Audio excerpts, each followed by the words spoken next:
The exact moment was 2:47 p.m. on a Saturday in late June when my sister Lauren's voice cut through the laughter and music at our parents' annual summer barbecue. She stood near the grill with a wine glass in one hand and her other hand pointed directly at me. Her face flushed with something more potent than the afternoon heat. "This broke loser doesn't belong here," she announced loud enough for 37 relatives and family friends to hear clearly over the classic rock playing from the outdoor speakers. "She's an embarrassment to this entire family." I stood there holding a plate of potato salad, meeting her eyes across the crowded backyard, and I smiled. Then I said the two words that would ultimately change everything. "Okay, Lauren. Before we jump back in, tell us where you're tuning in from. And if this story touches you, make sure you're subscribed, because tomorrow, I've saved something extra special for you." Before I explain what happened next and why that single moment became the catalyst for the most transformative period of my life, let me ask you something. Have you ever been the person everyone underestimated? The one whose struggles were treated as character flaws rather than temporary circumstances? Have you ever smiled in the face of public humiliation because you knew something others didn't? Because you understood that their judgment revealed more about them than about you? If any of this resonates with you, then this story is for you. Please engage with this content, share your own experiences in the comments, and let me know if you have ever had to choose between defending yourself in the moment or letting your future success speak louder than any words could. The truth is that family gatherings have a particular way of revealing the fault lines in relationships that daily life allows us to navigate around or ignore entirely. When people talk about family keeping you grounded, they often mean it as a compliment, suggesting that your relatives prevent you from becoming arrogant or losing touch with your roots. What they rarely discuss is how that grounding can sometimes feel more like being held down, like being prevented from rising at all because your ascent might disrupt the established hierarchy or challenge the narratives others have constructed about who you are and what you are capable of achieving. My name is Alexandra Torres, though most people call me Alex, and at 31 years old, I had become intimately familiar with being the family member whose circumstances were discussed in tones of concern that barely masked condescension. I was the cautionary tale, the example parents used when warning their children about the importance of practical career choices and financial responsibility. My decisions were analyzed at family dinners as case studies in what happens when you follow passion instead of pragmatism, when you choose purpose over security, when you believe that meaningful work matters more than impressive job titles. The barbecue that June afternoon had all the surface elements of a pleasant family tradition. My parents' backyard in the suburban neighborhood where I grew up was decorated with string lights and outdoor furniture. The air carried the mingled scents of grilled meat, sunscreen, and the jasmine that grew along the back fence. Children ran through the grass while adults clustered in conversational groups, cold drinks sweating in the summer humidity. My father manned the grill with the focused attention he brought to all his tasks, while my mother circulated among guests ensuring everyone had what they needed. From any external perspective, it looked like the kind of wholesome gathering that might appear in advertisements for outdoor furniture or premium beer. But beneath that pleasant surface ran currents of judgment and comparison that had been building for years. My older sister Lauren had arrived that afternoon with her husband Derek and their 2 children, pulling up in their new luxury SUV that still had temporary tags in the window. She wore an outfit that probably cost more than my monthly rent, her hair professionally styled, her jewelry understated but clearly expensive. She moved through the gathering accepting congratulations on her recent promotion to senior vice president at the marketing firm where she had built her career with methodical determination. Lauren had always been the successful one, the daughter who made choices that aligned with parental expectations and societal definitions of achievement. She had attended a prestigious university, married appropriately, purchased a home in an upscale neighborhood, and produced photogenic grandchildren who attended expensive private schools. Her life appeared designed to be displayed, each element carefully selected to communicate success and stability. She was 34 years old and had already achieved the kind of conventional success that takes some people decades to accumulate. I, by contrast, had become the family's ongoing project and source of concern. After completing my undergraduate degree in social work, I had spent the past 9 years working for various nonprofit organizations focused on housing advocacy and homelessness prevention. The work was meaningful to me in ways that I struggled to articulate to family members who measured career success primarily through compensation and advancement. I helped families navigate housing crises, connected people with resources, and advocated for policy changes that might prevent others from experiencing the housing insecurity that had affected my own family during my childhood. The compensation for this work was modest at best. I lived in a small one-bedroom apartment in a neighborhood that was politely described as up and coming, which meant it had not yet been fully gentrified but was showing early signs of displacement pressure. I drove a 13-year-old sedan that required frequent repairs and had several cosmetic issues I could not afford to address. My wardrobe consisted primarily of second-hand clothing and clearance items. I had student loan debt that would take years to repay and minimal savings despite my efforts to set aside small amounts from each paycheck. These circumstances were not the result of irresponsibility or poor planning. They were the predictable outcomes of choosing work that served community needs, rather than maximize personal profit. I had made this choice deliberately, understanding the financial implications, believing that the contribution I made through my work justified the material constraints it imposed. But my family, particularly Lauren, interpreted my financial situation as evidence of failure, as proof that I had made poor choices that I should now recognize and correct by pursuing more lucrative employment. The afternoon had begun pleasantly enough. I had arrived at my parents' house around noon, bringing a pasta salad I had prepared and a small gift for my mother, whose birthday fell near the date of the annual barbecue.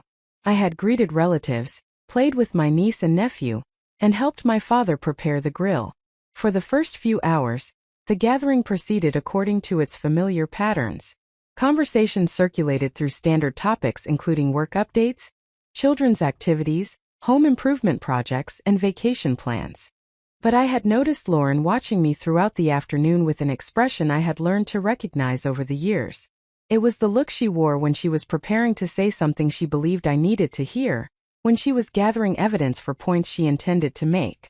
I saw her whispering to our mother, saw both of them glancing in my direction, and I understood that some conversation about my circumstances was being conducted just outside my hearing.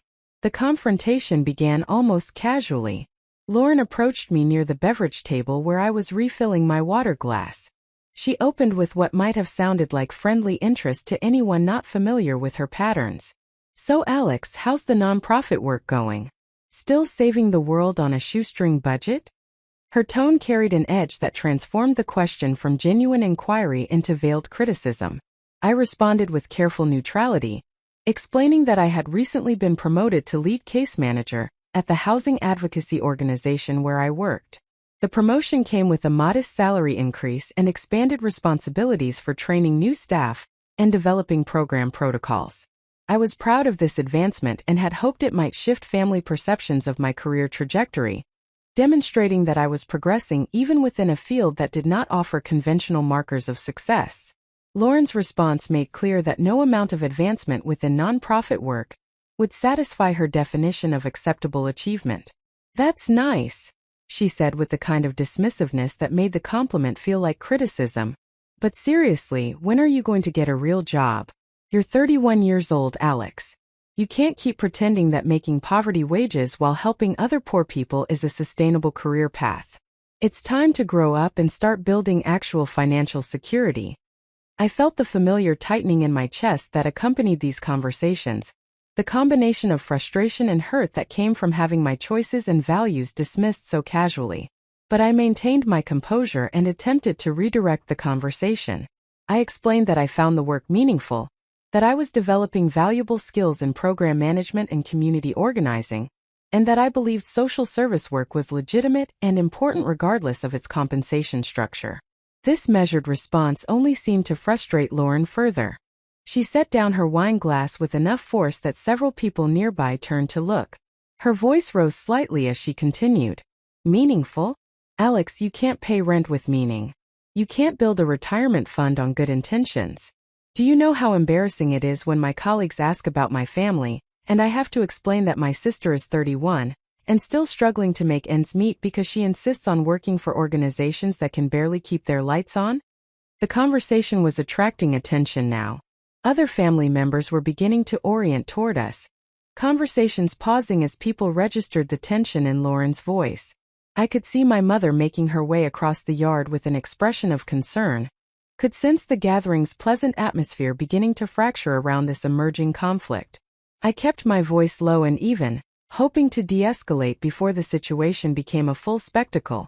Lauren, I understand you don't agree with my career choices, but this probably isn't the best time or place to discuss it. We're at Mom and Dad's barbecue. Can we talk about this another time? But Lauren had apparently been building toward this confrontation all afternoon, perhaps for much longer than that, and my attempt at de-escalation only intensified her momentum. No, Alex, we need to talk about it now because someone needs to tell you the truth. You're wasting your life. You're wasting your education. You're wasting your potential. And you're doing it while pretending that your poverty is some kind of noble sacrifice instead of just the consequence of refusing to make responsible adult choices. She was fully committed now, her voice carrying across the backyard as more conversations stopped and more attention focused on us. My father had turned from the grill. My uncle had set down the lawn game equipment. Children had paused their running to observe the adults suddenly speaking in raised voices.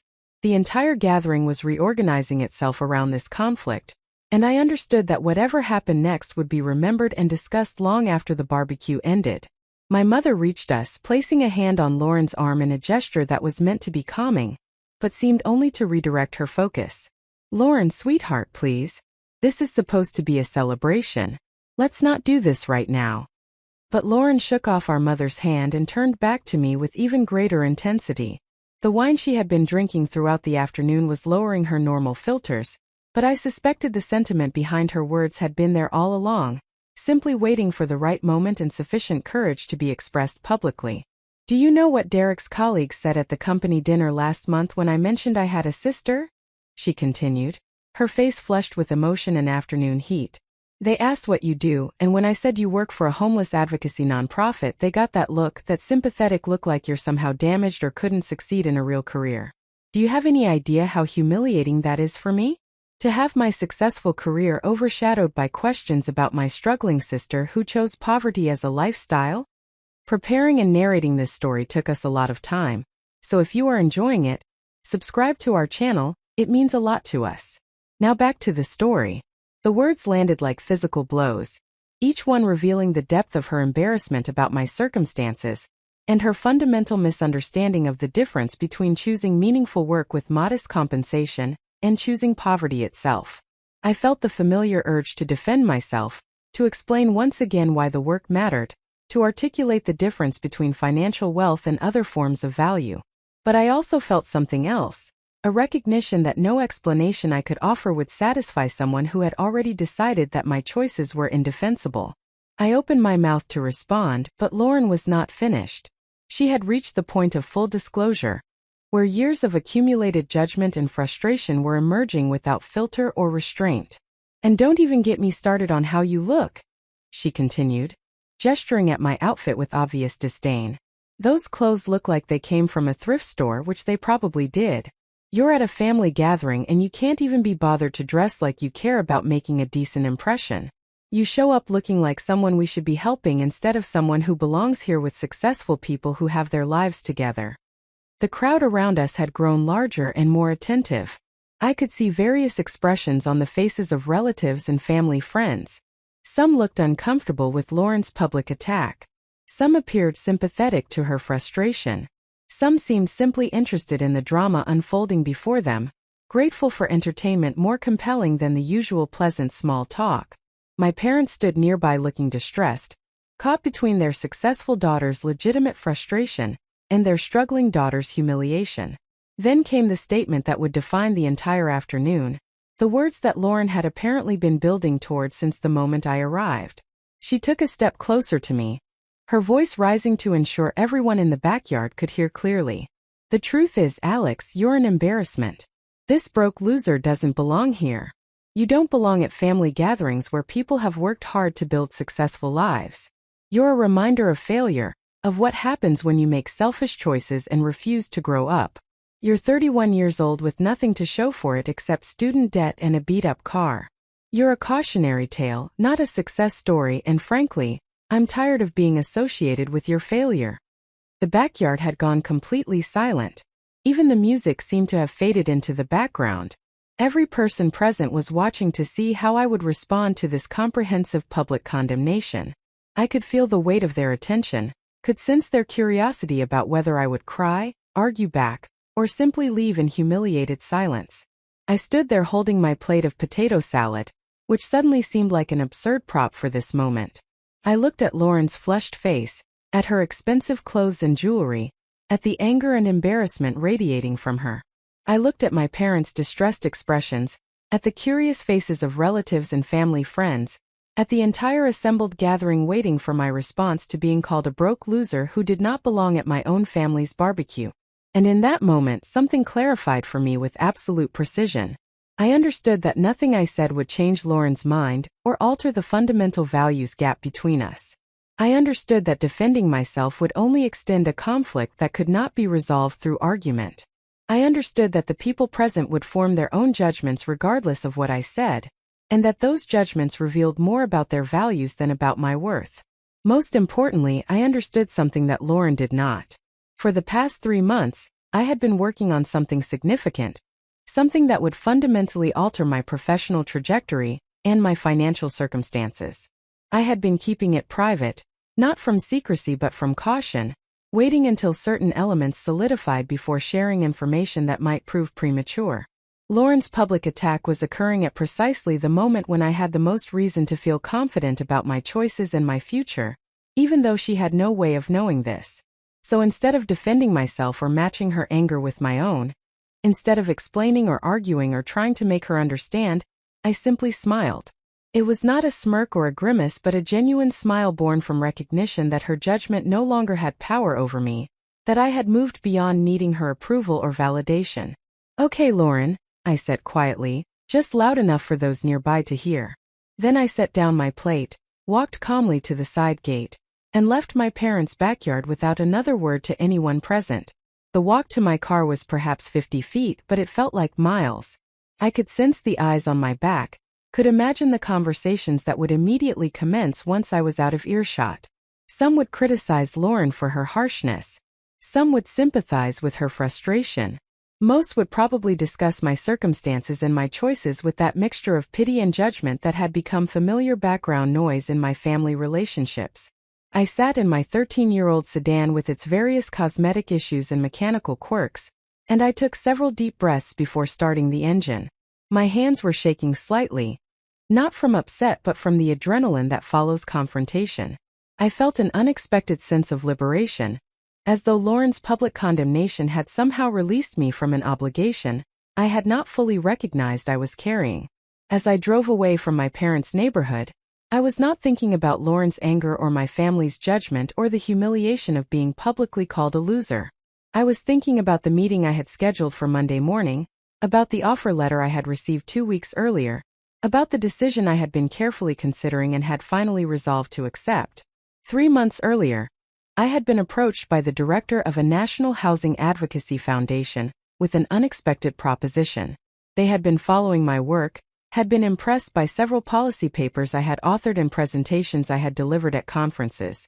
They were launching a new initiative focused on developing innovative approaches to housing instability, and they wanted me to direct the program. The position came with a salary more than double my current compensation, substantial resources for program development, and the opportunity to scale impact far beyond what I could achieve in my current role. I had been skeptical initially, questioning whether the opportunity was legitimate, and whether I possessed the qualifications for such expanded responsibility.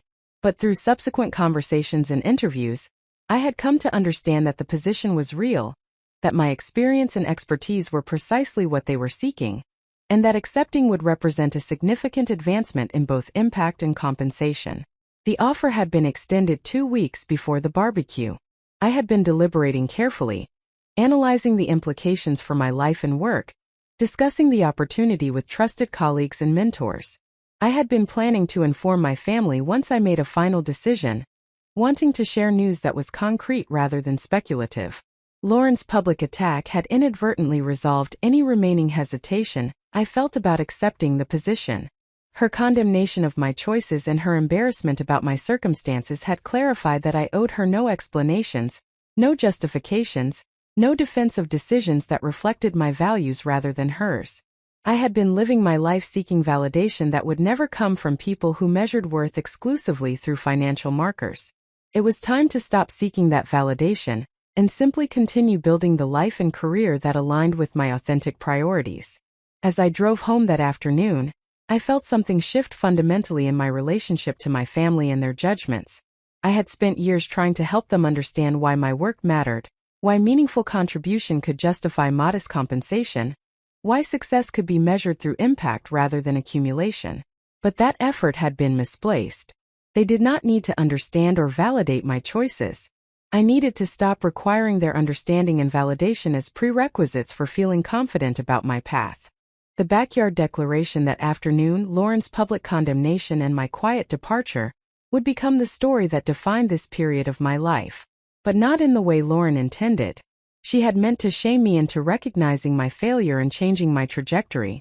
Instead, she had freed me from caring about her opinion of my trajectory, had released me from the exhausting work of trying to justify my choices to people who had already decided those choices were indefensible. I arrived at my small apartment in my up-and-coming neighborhood, parked my aging sedan in its designated spot, and climbed the stairs to my modest one-bedroom unit. The space was small and simply furnished, containing little of monetary value but arranged with care and intention. It was a home that reflected my actual priorities, rather than attempting to communicate status or success to observers who measured worth through material display. I made tea and sat on my second-hand couch, processing the afternoon's events and the decision that had crystallized during my drive home. I would accept the position with the National Foundation. I would inform my current employer and begin the transition process. I would eventually inform my family, not as a defensive response to Lauren's attack, but simply as a factual update about my circumstances. And I would do all of this without requiring anyone's approval or validation, without needing anyone to acknowledge that my previous choices had been valid or my future choices were impressive. The phone call I made that evening was brief and professional. I contacted the foundation director and formally accepted the position, confirming my start date and expressing enthusiasm about the program we would be developing. The conversation took perhaps 10 minutes, but those 10 minutes represented a significant shift in my professional trajectory and my understanding of how I wanted to move through the world. As I ended the call and set down my phone, I thought about Lauren standing in our parents' backyard, convinced that she had delivered a necessary truth, certain that her successful life gave her the authority to judge my unsuccessful one. I thought about her embarrassment over my circumstances, her frustration with my choices, her conviction that I was wasting my potential by prioritizing purpose over profit. And I smiled again, the same genuine smile I had offered in response to her public condemnation, because I understood something she did not. Success is not singular or universal. Worth cannot be measured exclusively through bank balances and job titles. And the opinion of someone who values only conventional achievement holds no power over someone who has learned to value alignment between actions and authentic priorities.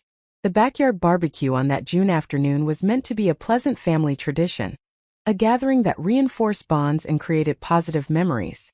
Instead, it became the moment when I stopped caring about family judgments and started fully trusting my own assessment of what constituted a life worth building. Lauren had called me a broke loser who did not belong, and I had agreed to leave. But I was not leaving in defeat or shame. I was leaving because I had finally understood that belonging in spaces that do not value what you value is not actually belonging at all. The story of what happened next, of how my quiet departure and subsequent choices unfolded, is worth telling not because it represents revenge or vindication, but because it illustrates a more fundamental truth about the courage required to live according to your own values when those values diverge from the expectations of people you love. That Saturday afternoon was not the end of my relationship with my family, but it was the end of my need for their validation. And that ending made possible a new beginning built on more solid foundation than their approval could ever provide. The evening after the barbecue passed in a silence that felt different from ordinary solitude. I sat in my apartment as the summer light faded through my windows, drinking tea and processing what had occurred with a clarity that felt almost clinical. There was no crying, no rage, no impulse to call friends and recount the humiliation in search of sympathy or validation. Instead, I experienced something closer to anthropological curiosity about how the situation had developed and what it revealed about the structures of belief and expectation that had been shaping my family relationships for years without my full conscious awareness. My phone buzzed intermittently throughout the evening with text messages from various relatives who had witnessed the confrontation. My mother sent several increasingly worried messages asking if I was all right and requesting that I call her when I had a moment to talk. My aunt texted to say that Lauren had been inappropriate and that I should not take her words to heart. A cousin I barely knew sent a message expressing sympathy and suggesting that family dynamics were complicated. Each message reflected a different perspective on what had transpired, but none of them questioned the fundamental framework that had made the confrontation possible in the first place. I did not respond to any of the messages that evening, not from anger or spite, but from recognition that I needed time to process my own thoughts before engaging with others' interpretations and advice. The conversations that would follow needed to happen from a place of clarity rather than reactive emotion, and that clarity required space that immediate responses would foreclose. Instead, I opened my laptop and began reviewing documents related to the foundation position I had just accepted. The offer letter outlined responsibilities that excited and intimidated me in equal measure. I would be directing a team of 6 people, managing a substantial budget, and developing programs that could potentially influence housing policy across multiple states.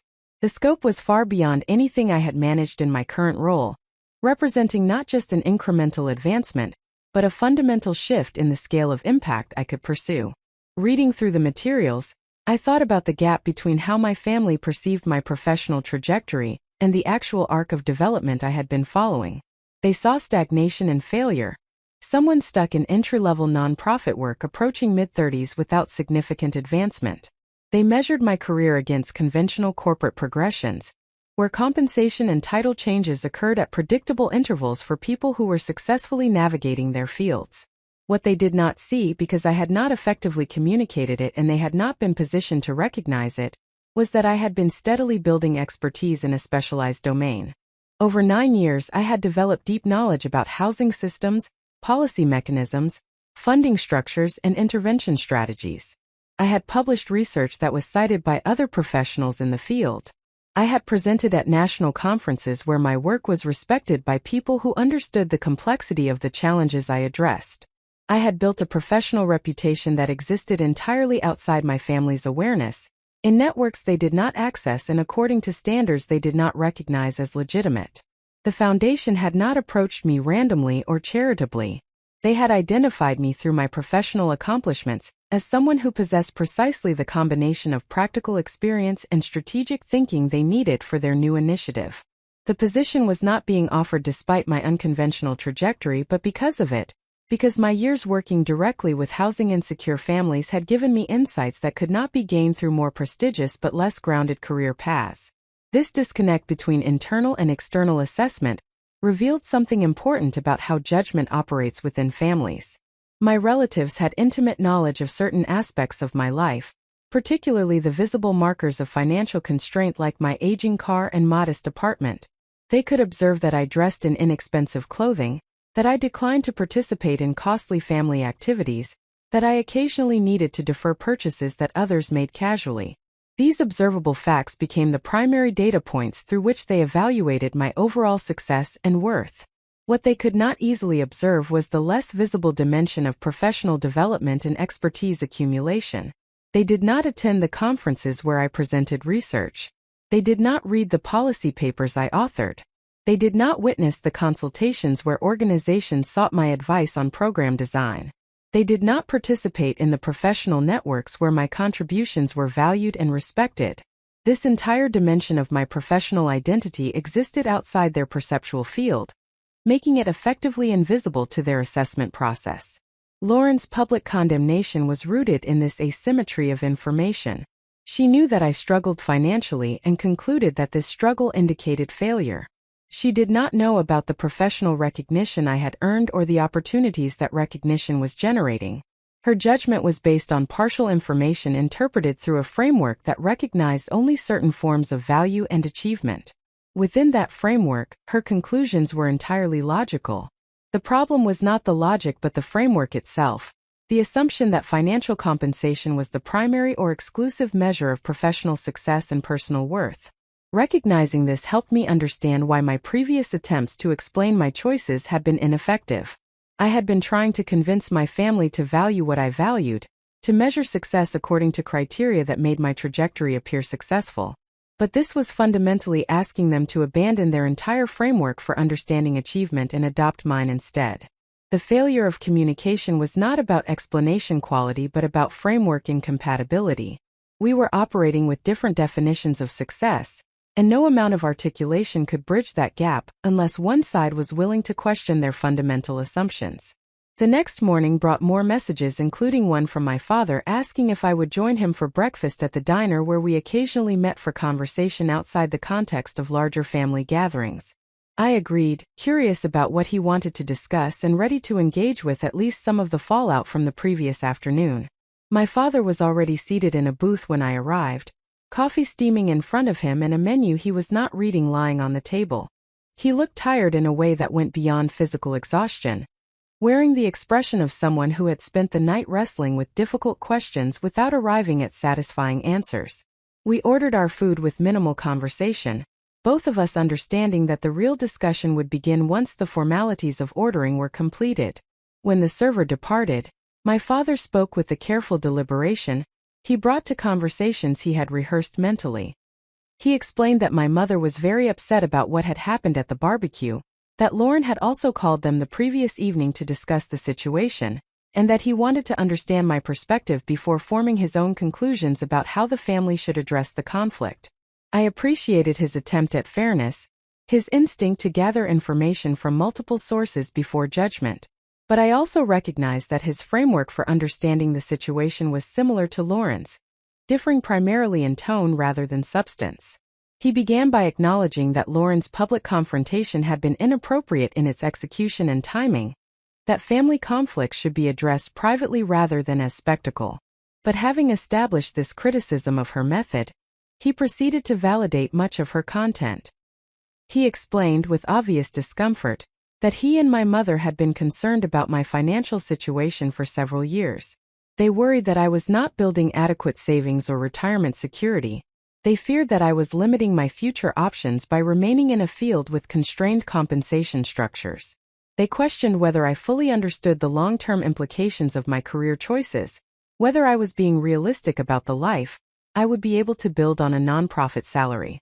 They loved me and wanted me to have stability and security, and they struggled to reconcile that desire with my apparent commitment to a trajectory that seemed unlikely to provide what they believed I needed. His concern was genuine and his expression of it was more gentle than Lauren's attack had been. But the underlying message was essentially identical. My choices were concerning because they diverged from conventional paths to financial security. My family loved me but wished I would make different decisions that aligned better with their understanding of how to build a sustainable adult life. They supported me but hoped that support would eventually facilitate my recognition that I needed to change course, rather than simply enabling me to continue along a path they believed was misguided. I listened to my father's explanation without interrupting, giving him the space to fully articulate concerns he had apparently been accumulating for years. When he finished, he looked at me with an expression that combined hope and apprehension, waiting to see whether his gentler framing would be more effective than Lauren's confrontational approach in convincing me to reconsider my trajectory. What I said next was something I had not planned to share yet, information I had intended to keep private until various details were finalized and I could present my family with a complete picture rather than a developing situation. But my father's expression and his obvious care beneath his criticism convinced me that some disclosure was warranted, that continuing to withhold information about my actual circumstances was perpetuating misunderstandings I no longer had reason to maintain. I told him about the foundation position. I explained the scope of the role, the salary increase, the opportunity to direct programs with national reach. I described how the organization had identified me through my professional work, how they valued precisely the expertise I had been developing through my years in direct service and advocacy. I outlined how accepting this position represented not a departure from my chosen field, but rather an advancement within it, a transition from direct service to program leadership that was the natural progression for someone with my experience and demonstrated capabilities. My father's expression shifted as I spoke, moving through several phases of processing. Initial surprise that I had been offered such a position. Confusion about why I had not mentioned this earlier. calculation as he mentally compared the new salary to my current compensation and recognized that the increase would address many of the financial concerns he had just articulated. Relief that perhaps his worries about my long-term security were less warranted than he had believed. And finally, something that looked like reassessment, a recognition that he might have been evaluating my situation with incomplete information. When I finished explaining, he was quiet for a long moment before responding. He asked why I had not told the family about this opportunity earlier, why I had allowed them to continue worrying about circumstances that were apparently about to change significantly. His question carried no accusation but genuine curiosity about my reasoning. I explained that I had wanted to be certain about my decision before sharing information that would prompt questions and expectations. I described my deliberation process, my consultation with mentors and colleagues, my careful analysis of whether the position aligned with my professional goals beyond simply offering better compensation. I noted that I had only finalized my acceptance the previous evening, after the barbecue, and had been planning to inform the family once various transition details were settled. My father nodded slowly, absorbing this explanation. Then he asked a question that revealed he understood more than I had credited him with understanding.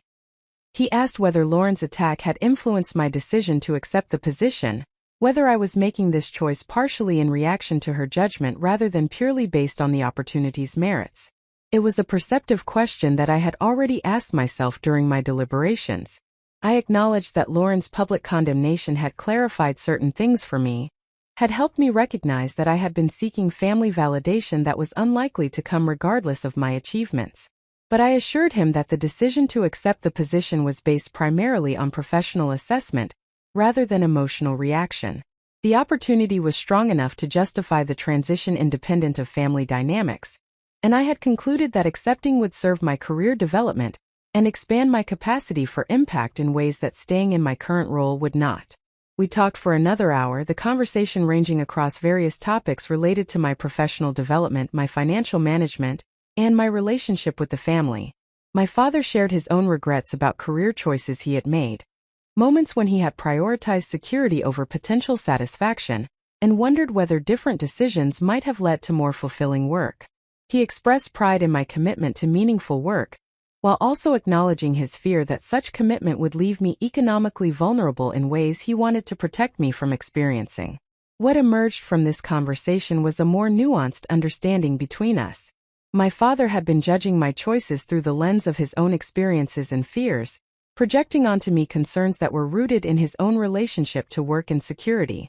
He had assumed that my modest lifestyle indicated struggle and vulnerability, when it actually reflected different priorities and strategic choices about how to allocate limited resources during a developmental phase of my career. His judgment had been based on care rather than contempt, but it had been judgment nonetheless, an imposition of his values and fears onto my autonomous decision-making. I left the diner that morning with mixed feelings. I appreciated my father's willingness to listen and his capacity to adjust his understanding when presented with additional information. But I also recognized that this adjustment was contingent on my professional advancement, conforming to his definitions of success. He was reassured because my new position would pay well and carry an impressive title, markers he could understand and feel comfortable with. If I had instead told him I was staying in my current role because I found it meaningful despite its compensation limitations, his concern would have persisted unchanged. This revealed something important about the conditional nature of family support. My father loved me and wanted me to thrive, but his definition of thriving was narrow, encompassing financial security and conventional achievement markers, while struggling to accommodate different measures of fulfillment or success. His support was genuine within his framework, but that framework was not expansive enough to validate choices that fell outside its boundaries. Over the following days, I had similar conversations with my mother and several other family members who reached out to discuss the barbecue incident and its aftermath. Each conversation revealed slightly different perspectives on what had occurred and what it meant. My mother was primarily concerned with family harmony and wanted to facilitate reconciliation between Lauren and me without necessarily addressing the substance of our conflict. My aunt believed Lauren had been cruel in her delivery, but essentially correct in her assessment of my need to pursue more lucrative work. My cousin thought the entire conflict revealed unhealthy family dynamics where love was conditional on conformity to shared definitions of success. These varied perspectives created a complex landscape of family opinion that I would need to navigate as I moved forward. But the foundation of my navigation had shifted fundamentally. I was no longer seeking family validation or trying to convince them that my choices were defensible. I had accepted that our values diverged in ways that made genuine mutual understanding unlikely, and I had decided that this divergence did not require resolution or reconciliation through my changing to align with their expectations. The professional transition began moving forward with administrative efficiency. I provided notice to my current employer, who expressed disappointment about losing me but understanding about the opportunity one was accepting. I began conversations with the foundation about start dates, relocation logistics, and initial priorities for the program I would be directing. I started researching the city where the foundation was based, looking at neighborhoods and apartments that would represent significant upgrades from my current living situation, while still reflecting my values about consumption and community. Each step in this transition process reinforced my sense that I was moving in a direction that aligned with my authentic priorities, rather than reacting to family pressure or seeking external validation. The new position excited me not because it would prove anything to Lauren or my parents, but because it would expand my capacity to address problems I genuinely cared about solving. The salary increase mattered not because it would demonstrate financial responsibility to judgmental relatives, but because it would provide material security that would allow me to focus more fully on my work, without the constant low-level stress of financial constraint. As I packed my belongings and prepared for the geographic relocation the new position required, I found myself reflecting on the barbecue confrontation with something approaching gratitude. Lauren's public attack had been cruel and humiliating in the moment, but it had also been clarifying in ways that gentler criticism never achieved. It had forced me to examine the foundation of my choices and my relationship to family expectations. It had revealed that I had been seeking approval that was structurally unavailable given the values gap between us. And it had freed me from the exhausting work of trying to justify decisions that needed no justification beyond my own conviction that they reflected my authentic priorities. The woman who left her parents' backyard that June afternoon after being called a broke loser was not the same woman who was now preparing to assume a national leadership role in her chosen field. Not because circumstances had changed so dramatically in just a few weeks, but because something internal had shifted. I had stopped measuring my worth through others' assessments and started trusting my own evaluation of whether my life was being built according to principles I actually valued. This internal shift was more significant than any external advancement could be. Professional success and financial security were valuable, and I was grateful for the opportunity to achieve both in greater measure than my previous role had provided.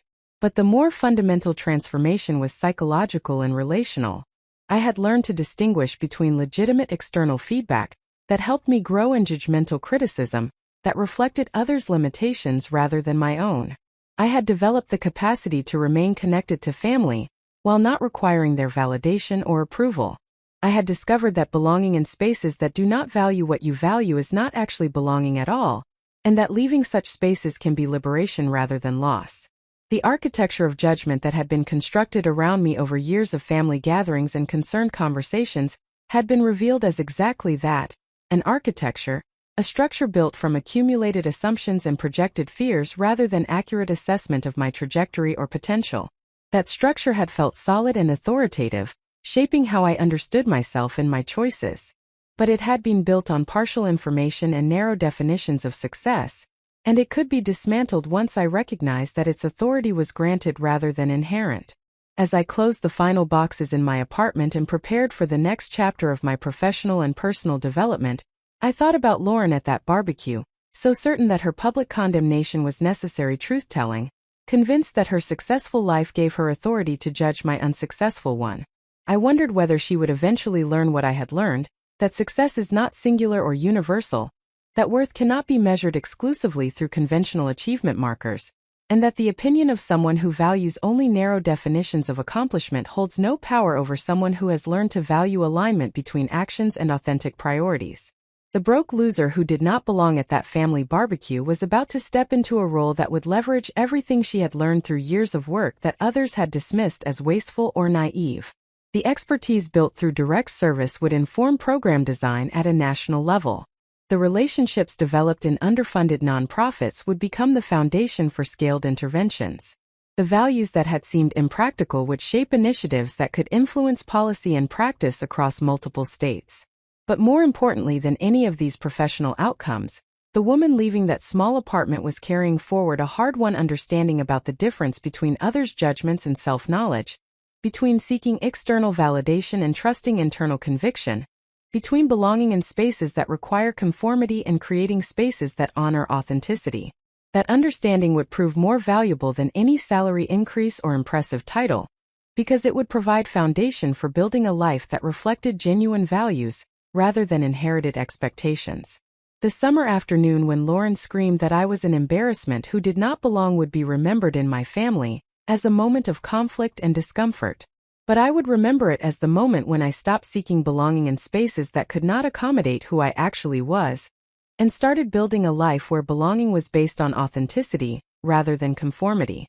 That shift, more than any subsequent professional success, was the real transformation that began when I smiled and said okay before walking away from judgment I no longer needed to defend against or disprove. The 3 weeks between accepting the foundation position and my actual departure felt suspended between two distinct realities. I continued fulfilling my responsibilities at the housing advocacy organization where I had worked for the past 4 years, training my replacement and documenting processes with the thoroughness that comes from genuinely caring about continuity and outcomes. Simultaneously, I was preparing for a role that existed in a different professional universe entirely, one with substantially greater resources, broader geographic scope, and significantly higher stakes for both success and failure. This liminal period revealed aspects of my current work environment that I had stopped noticing through familiarity. The office where I had spent thousands of hours was located in a repurposed commercial building, in a neighborhood that reflected the economic challenges our organization addressed. The space itself was functional but worn, with aging carpet, mismatched furniture acquired through donations, and technology that was several generations behind current standards. We made do with limited resources because that was the reality of nonprofit work serving populations that lacked political power and economic influence. My colleagues in this environment were some of the most dedicated professionals I had encountered in any context. They showed up daily to do emotionally demanding work for compensation that required most of them to maintain second jobs or rely on partners' income for household stability. They navigated complex bureaucratic systems on behalf of clients who faced housing crises. They advocated for policy changes that would benefit populations they served, and they maintained commitment to mission, even when funding uncertainties threatened organizational survival. Their dedication was not rooted in naivety about the constraints they operated within, but rather in conscious choice to prioritize impact over personal advancement. Working alongside these colleagues during my final weeks, I experienced complex emotions about my departure. There was excitement about the opportunity ahead and pride in having been selected for a role that represented significant professional advancement. But there was also something resembling guilt about leaving work that remained critically important regardless of whether I was present to contribute to it. The families we served would continue facing housing instability. The systemic barriers we worked to address would persist. My departure would create gaps that my colleagues would need to absorb while already operating at capacity. My supervisor, Maria, who had mentored me throughout my tenure at the organization, understood these mixed feelings because she had navigated similar transitions in her own career. Over coffee one afternoon during my final week, she shared her perspective on the progression from direct service to program leadership and policy influence. She explained that the field needed people who could operate at both levels, practitioners who maintained connection to ground-level realities, while developing capacity to shape larger systems and resource flows. Maria described her own trajectory from case manager to program director to her current role leading the organization. Each transition had involved leaving behind aspects of work she valued in order to take on responsibilities with different types of impact. She no longer worked directly with individual families facing crises, which had been the most emotionally immediate and satisfying dimension of her early career. But her current position allowed her to influence how dozens of staff members approached their work, how hundreds of thousands of dollars were allocated across programs, and how the organization engaged with policy processes that could affect thousands of households. She acknowledged that this progression involved real losses alongside the gains. The direct human connection of helping specific families resolve immediate crises could not be replicated in administrative and leadership work. The satisfaction of seeing tangible results from your efforts diminished as you moved into roles where impact became more diffuse and harder to attribute to individual contributions. But the scale of potential influence expanded, creating opportunities to address root causes rather than simply responding to symptoms, to prevent crises rather than only managing them after they occurred. This conversation helped me frame my own transition, not as abandonment of meaningful work, but as evolution within a career trajectory that required different contributions at different stages. The years I had spent in direct service had given me knowledge and perspective that would inform my program leadership in ways that could not be gained through other paths. The families I had worked with, the systems I had navigated, the barriers I had encountered, all of this would shape how I approached the foundation role and what priorities I established for the initiatives I would be directing. Maria also offered practical guidance about the challenges I would face in transitioning from scrappy nonprofit culture to a well-resourced foundation environment. She warned that I would encounter frustrations with slower decision-making processes, more elaborate approval structures, and the politics that accompany any organization with substantial resources and multiple stakeholders. She advised maintaining connection to the ground-level realities of the populations I would be serving through programs, ensuring that increased distance from direct service did not diminish my understanding of actual needs and effective interventions. Most importantly, she reminded me that career advancement did not require abandoning the values that had guided my choices thus far. Moving into a better compensated role with greater resources did not mean adopting the framework that measured worth exclusively through financial markers. I could maintain my commitment to mission-driven work while also accepting that adequate compensation and organizational resources enhanced rather than compromised that commitment. There was no inherent virtue in struggling with inadequate resources, and accepting opportunities for greater impact through better resource positions did not represent selling out or abandoning principles. This affirmation was valuable because I had internalized some of the criticism my family had directed at my choices. Part of me had been questioning whether accepting the foundation position represented capitulation to their pressure, whether I was proving them right that I should have been pursuing better compensation all along. Maria helped me recognize that this framing accepted the false dichotomy my family had been imposing, the assumption that meaningful work and adequate compensation were mutually exclusive rather than potentially complementary. The foundation position paid well not because it was less meaningful, but because the organization had resources to compensate staff appropriately while pursuing mission-driven objectives. My previous roles had been poorly compensated not because the work was more virtuous, but because the organizations operated with severely constrained budgets, serving populations that lacked economic and political power. The difference in compensation reflected organizational resources and funding structures, rather than some inherent trade-off between doing good and being paid fairly. Understanding this distinction freed me from the guilt I had been experiencing about my career advancement. I was not abandoning values by accepting better compensation for work that aligned with those values. I was simply moving into an environment where adequate resources made it possible to pursue impact at larger scale, while also achieving greater personal financial stability. Both elements were legitimate and compatible, and embracing both did not require compromising either. During these final weeks at my current organization, I also began practical preparations for relocation to the city where the foundation was based. The city was located several states away, requiring a geographic move that would remove me from proximity to my family and the social networks I had built over years of living in the same region. This distance felt both daunting and potentially beneficial given the recent family conflict and the patterns those conflicts had revealed. I researched neighborhoods in my destination city with the same analytical approach I brought to my professional work. I examined demographic data, crime statistics, proximity to public transit, and access to amenities I valued. I read local news sources to understand civic issues and community dynamics. I explored housing options that would represent substantial upgrade from my current apartment while remaining within reasonable proportion to my new salary. After years of residing in spaces defined primarily by affordability constraints, I was deliberately choosing a home based on broader criteria including safety, convenience, and simple enjoyment of the physical environment.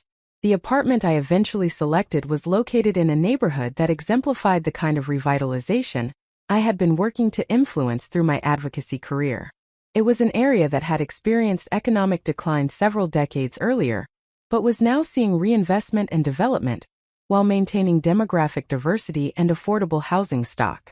The building itself was a renovated industrial structure converted to residential use, with exposed brick, large windows, and modern amenities. The rent was more than double what I currently paid, but still well within reasonable proportion to my new salary. Signing the lease felt symbolically significant beyond the practical transaction. I was choosing to live in a space that reflected genuine preference, rather than simply accepting whatever I could minimally afford. I was investing in my own comfort and well-being, rather than treating my living environment as purely functional necessity. I was making choices that acknowledged I deserved pleasant surroundings and convenient amenities, rather than accepting that such considerations were luxuries incompatible with commitment to social justice work. This shift in how I thought about my own material circumstances was part of a larger transformation in how I understood the relationship between personal well-being and professional effectiveness. For years, I had internalized a narrative that true commitment to helping others required personal sacrifice and material constraint. I had believed that spending money on myself was somehow taking resources away from the populations I served, that pursuing my own comfort was selfish indulgence incompatible with genuine dedication to social change. But this narrative was neither accurate nor sustainable. My personal financial constraint did not actually benefit the families I worked with. My material sacrifice did not translate into increased resources for housing insecure populations. The connection I had constructed between my own struggling and my professional credibility was false, a form of performative martyrdom that served primarily to exhaust me while impressing no one except myself. Moreover, this pattern of self-deprivation had been actively counterproductive to my professional effectiveness. Chronic financial stress had consumed mental and emotional energy that could have been directed toward creative problem-solving or strategic thinking. Living in substandard housing had affected my physical health and sleep quality. Driving an unreliable vehicle had created transportation anxiety that compounded other sources of professional stress. I had been operating with unnecessary handicaps that diminished my capacity to contribute effectively to work I cared about. Recognizing this allowed me to release guilt about improving my material circumstances through career advancement. Better compensation would not make me less committed or less credible in working to address housing insecurity. It would simply remove obstacles that had been hindering my capacity to contribute optimally to that work. I could pursue both personal well-being and professional mission, without those objectives competing or contradicting each other.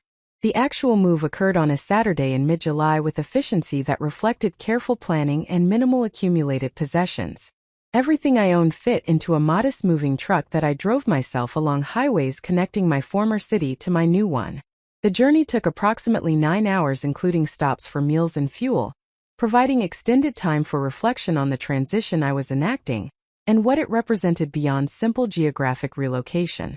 I thought about the person I had been when I first moved to the city I was now leaving, fresh from graduate school, and full of conviction that direct service work would allow me to make meaningful difference in addressing housing injustice. That younger version of myself had been idealistic, but also naive about the complexity of systems I was entering and the sustainability challenges inherent in nonprofit work serving marginalized populations. She had believed that commitment and effort would be sufficient to create change, not yet understanding how thoroughly structural barriers constrained individual agency, and how much patience was required for incremental progress. The years since had taught me difficult lessons about the gap between aspiration and achievement, about the difference between wanting to help and actually helping effectively. I had learned that good intentions without adequate resources and strategic thinking often produced minimal impact. I had discovered that individual heroic effort could not substitute for systemic change and sustainable organizational capacity. I had come to understand that career progression into leadership roles was not abandonment of direct service values, but rather necessary evolution for anyone hoping to influence systems, rather than simply responding to crises they produced. These lessons had been hard-won through experiences that challenged my assumptions and forced growth I had not always welcomed. But they had prepared me for the role I was now assuming in ways that a more conventional career trajectory could not have replicated. I knew intimately what housing insecurity looked like from the perspective of families experiencing it. I understood the bureaucratic barriers that hindered access to assistance programs. I had witnessed which interventions worked and which failed despite good intentions.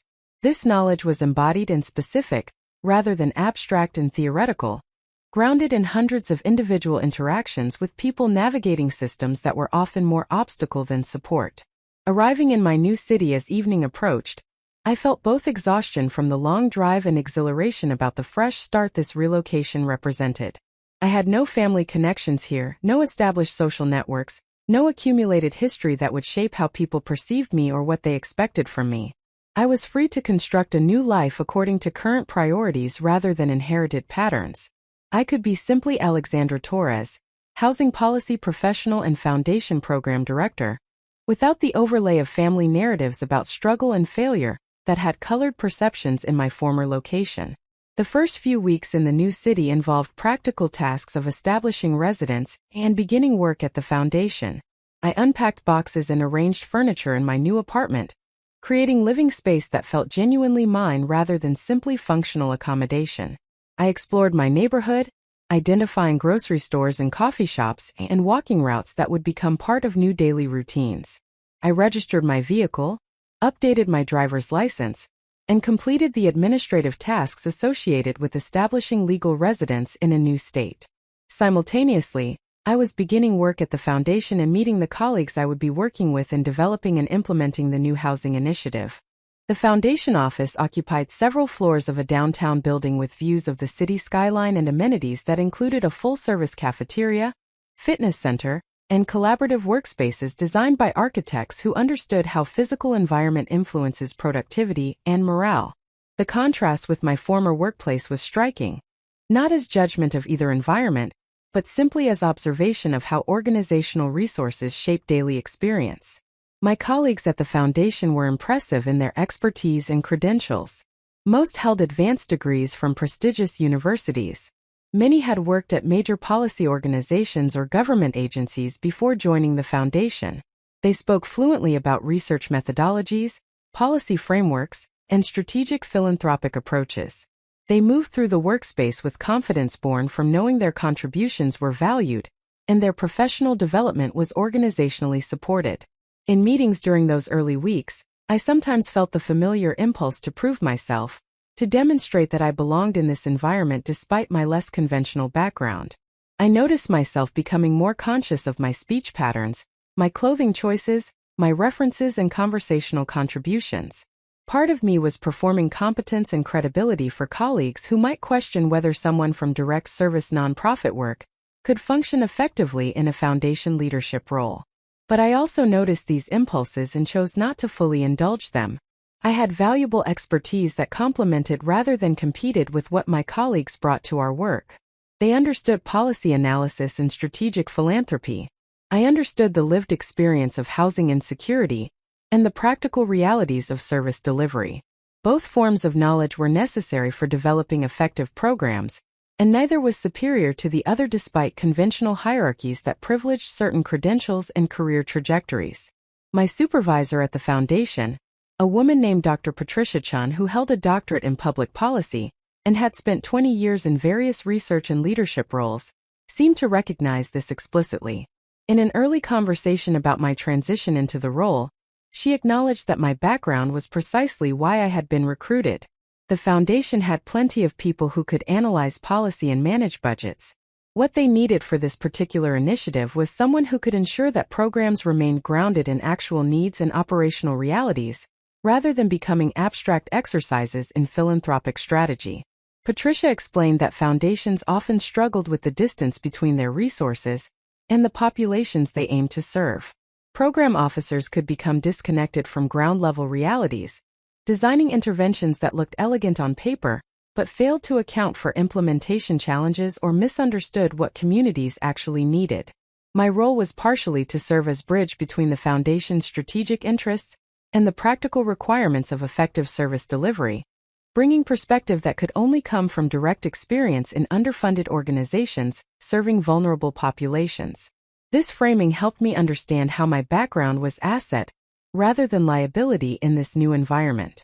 I was not at the foundation despite my years in struggling nonprofits, but because those years had given me knowledge that could inform more effective philanthropy. My value to the organization was rooted precisely in experiences that my family had dismissed as wasted time and poor career management. What they had interpreted as failure was actually specialized expertise that commanded respect and compensation in contexts that understood its worth. As I settled into my new role and new city during those initial weeks, I maintained minimal contact with my family. I exchanged occasional text messages with my mother, providing basic updates about the move and the new position. I had brief conversations with my father about logistical details like changing my address for various official purposes. But I did not engage in deeper discussions about the barbecue incident or the underlying conflicts it had revealed. I was not avoiding these conversations out of anger, but rather creating space to establish my new life before addressing family dynamics that remained unresolved. Lauren and I had no contact whatsoever during this period. Neither of us reached out to the other, and our parents apparently decided not to force reconciliation or demand that we address the situation. This mutual silence felt appropriate rather than problematic. We had nothing productive to say to each other until fundamental issues about respect and values were addressed, and those issues could not be resolved through a single conversation or superficial apology. What I did not yet know, as I focused on my transition and new responsibilities, was that my silence and my geographic distance were being interpreted by various family members in different ways. Some viewed my lack of communication as evidence that I was nursing hurt feelings and needed time to recover from Lauren's attack. Others interpreted it as withdrawal motivated by shame or resentment. Still others wondered whether my new position had made me too busy or too important to maintain family connections. None of these interpretations were accurate, but I was not yet ready to provide clarification. I was building something new, both professionally and personally, and that construction required focus and energy that family drama would dissipate. There would be time eventually to address family relationships and establish new terms for how we engaged with each other. But first, I needed to establish firm footing in my new role and new life, to prove to myself that I could succeed in this expanded position, and to develop the confidence that would allow me to engage with family from a position of strength rather than defensiveness. The broke loser who had walked away from the barbecue was transforming into someone else entirely. Not because external circumstances had changed, though they certainly had, but because internal understanding had shifted about the relationship between others' judgments and self-knowledge, between seeking validation and trusting personal conviction, between belonging through conformity and creating space for authenticity. This internal transformation was more significant than any professional advancement or salary increase, because it provided foundation for building a life that reflected genuine values rather than inherited expectations or defensive reactions to criticism. The summer afternoon when Lauren had publicly condemned me was receding into memory, but its impact continued reverberating forward in ways that would only become fully apparent as the story continued to unfold. The first month in my new role unfolded with the intensity that accompanies any significant professional transition, particularly one involving substantial increases in responsibility and organizational complexity. I spent long days immersed in briefing documents, budget spreadsheets, and strategic planning materials that outline the foundation's existing housing initiatives and the gaps my new program was designed to address. The learning curve was steep but manageable, drawing on analytical skills I had developed through years of navigating complex systems with inadequate resources and demanding that I rapidly acquire new competencies in areas like philanthropic strategy and multi-state program coordination. The foundation operated according to rhythms and protocols that differed substantially from the nonprofit environments where I had built my career. Decisions that would have been made quickly in resource-constrained organizations were here subjected to multiple layers of review and approval. Initiatives that would have been implemented immediately out of urgent necessity were instead carefully researched, piloted, and evaluated before scaling.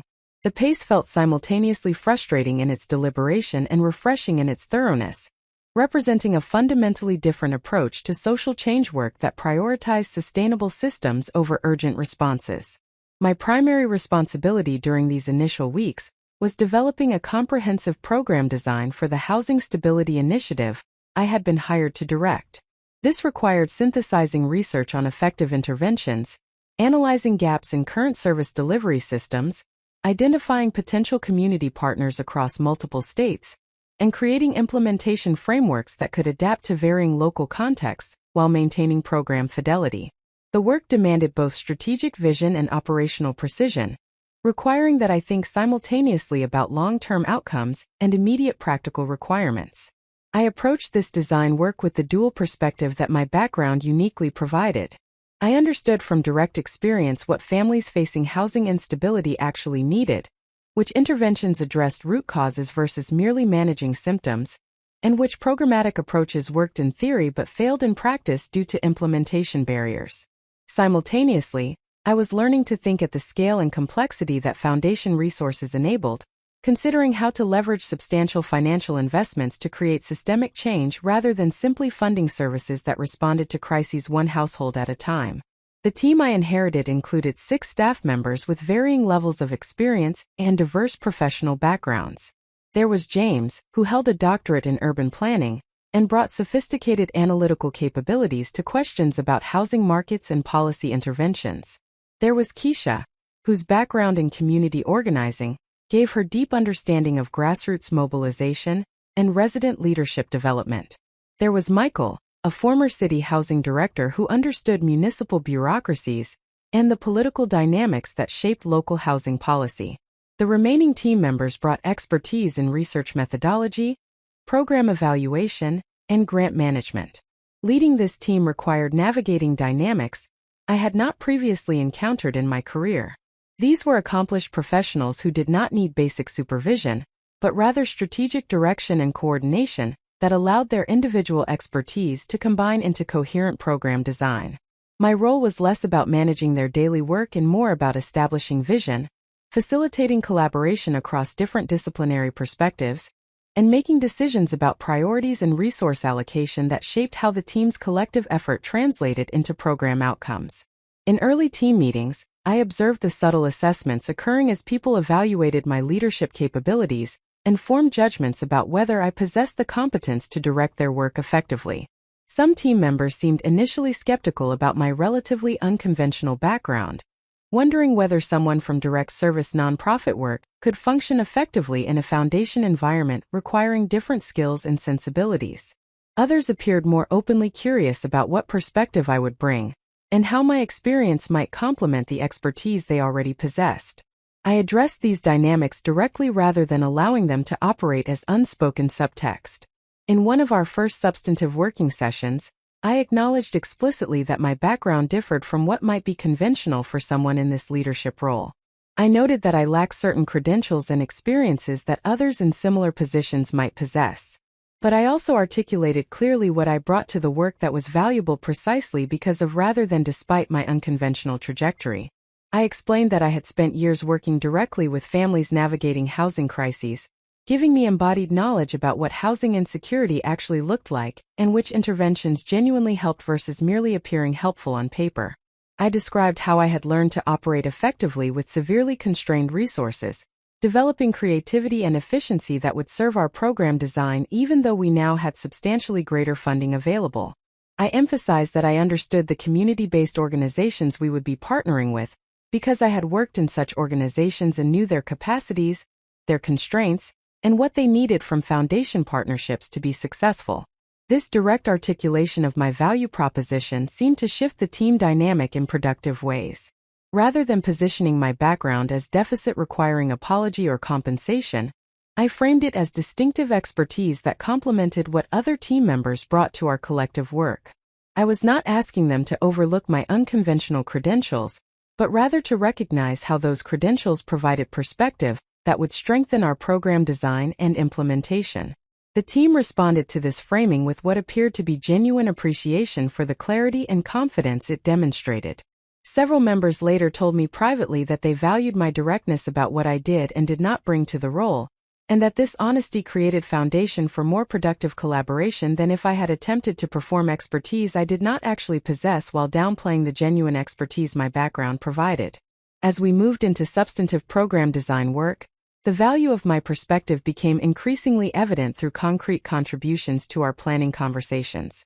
When the team discussed potential intervention models, I could speak to implementation challenges that looked different from practitioner perspective than from policy or research perspective.